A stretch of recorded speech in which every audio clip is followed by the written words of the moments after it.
ما بعد فأعوذ بالله من الشيطان الرجيم بسم الله الرحمن الرحيم قال الله تبارك وتعالى في القرآن شهر رمضان الذي أنزل فيه القرآن وقال النبي صلى الله عليه وسلم الصيام والقرآن يشفعان للعبد يوم القيامة أو كما قال عليه الصلاة والسلام۔ عزیزان ملت، نوجوان ساتھیوں، بزرگوں اور بھائیوں، یہ مجلس قرآن کریم کی مجلس ہے۔ یہاں پر میرا اور آپ کا اکٹھا ہو کر کے بیٹھنا یہ قرآن کریم کے تعلق سے ہے، اور قرآن کریم دنیا کی وہ واحد کتاب ہے کہ اس سے عظمت اور اس سے رفعت والی کوئی کتاب دنیا کے اندر موجود نہیں ہے۔ دنیا کے اندر جتنی کتابیں ہیں، اگر قرآن کریم سے ان کا موازنہ کیا جائے تو قرآن کریم کی نہ وہ نظیر بن سکتی ہے، نہ وہ مثال بن سکتی ہے، نہ وہ مثیل بن سکتی ہے، کیونکہ قرآن کریم جس دن سے اس دنیا کے اندر نازل ہوا، اس دن سے آج تک لفظ بلفظ، حرف بحرف، ترتیب کے ساتھ اسی طریقے سے موجود ہے جس طریقے سے صحابہ نے اس کو اکٹھا کیا تھا۔ آج تک اس قرآن کریم کے اندر نہ کوئی تبدیلی ہو سکی اور نہ ہی آئندہ ہو سکے گی۔ ایسی قرآن اور ایسی کتاب کے تعلق سے آپ سب یہاں پر بیٹھے ہوئے ہیں۔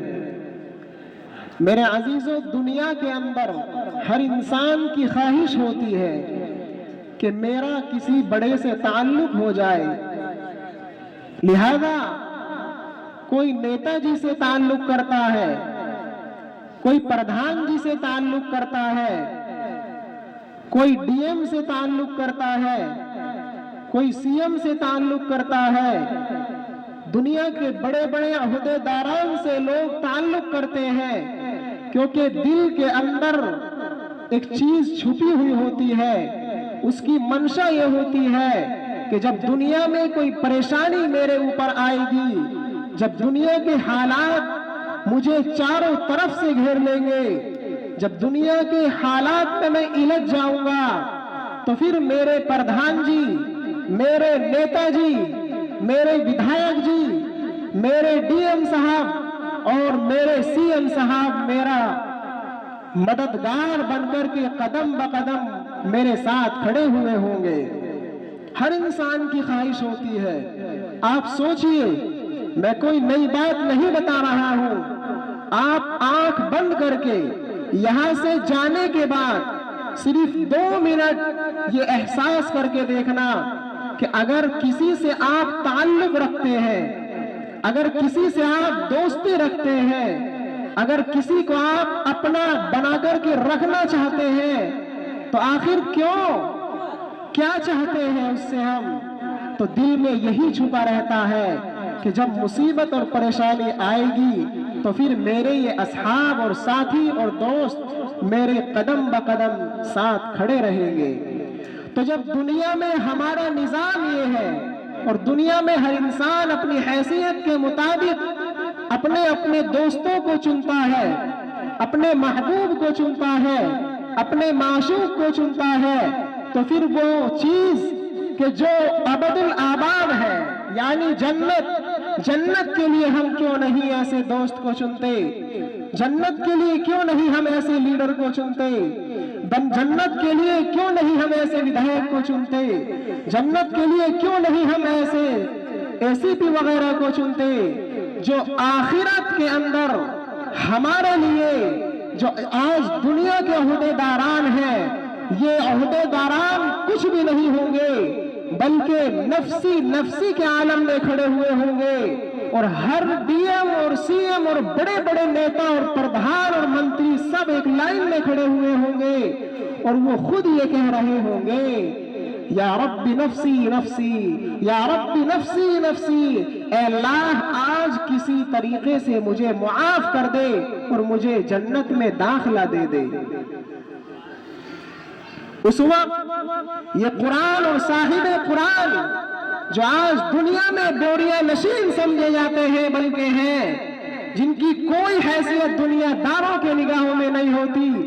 जो दुनियादार ये महसूस करते हैं कि रोटियों के टुकड़ों पर पलने वाले ये हुफ्फाज और उलमा हमारे सामने क्या हैसियत रखते हैं, मैं बतलाना चाहता हूँ अहादीस की रोशनी में कि यही बोरिया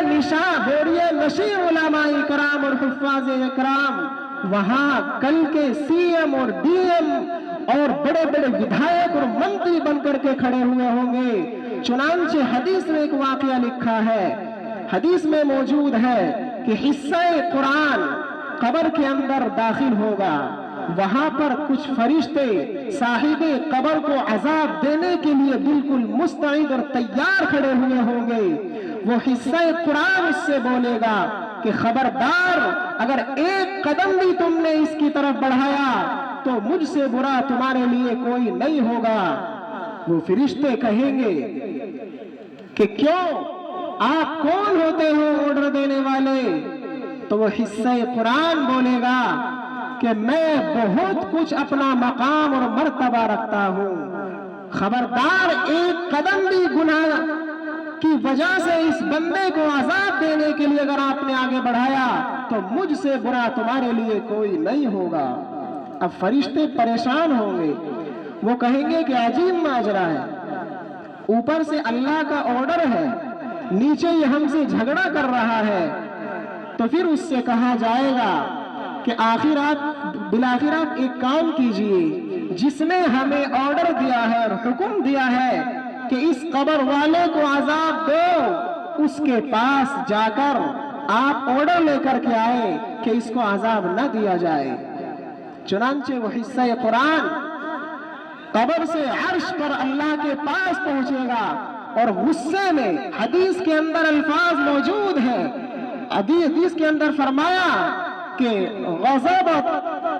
कि वो गुस्से में होगा हिस्सा कुरान।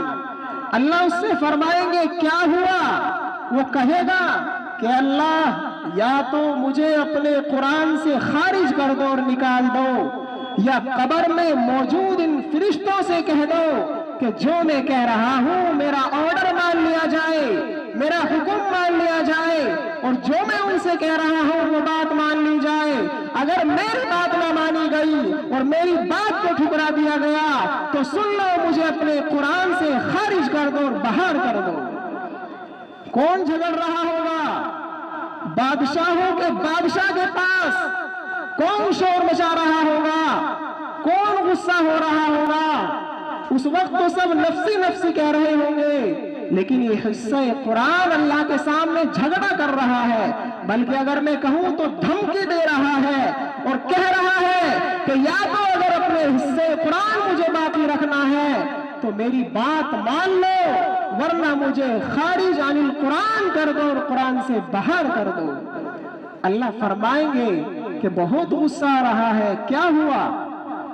तो कुरान, ये हिस्सा कुरान बोलेगा कि हुआ ये कि जो कब्र के अंदर मुर्दा लेटा हुआ है वो मुझसे बहुत मोहब्बत करता था, वो मेरी बहुत अजमत करता था, वो मेरा इहतराम करता था। दुनिया में उसने मुझे अपने सीने से लगाया, दुनिया में उसने मेरी कदर की। آج اگر کسی گناہ کی وجہ سے اس کو جہنم میں بھیجا جا رہا ہے اور منکر اور نکیر کی طرف سے عذاب دیا جا رہا ہے تو میں اس کو برداشت نہیں کر سکتا کہ دنیا میں جس نے مجھ سے محبت کی ہو آج آخرت میں میں اس کا ساتھ نہ دوں۔ اللہ فرمائیں گے کہ جا، میں تجھے آرڈر دے رہا ہوں، فرشتوں سے کہہ دو کہ جو تم کرنا چاہ رہے تھے اس کام کو کرنے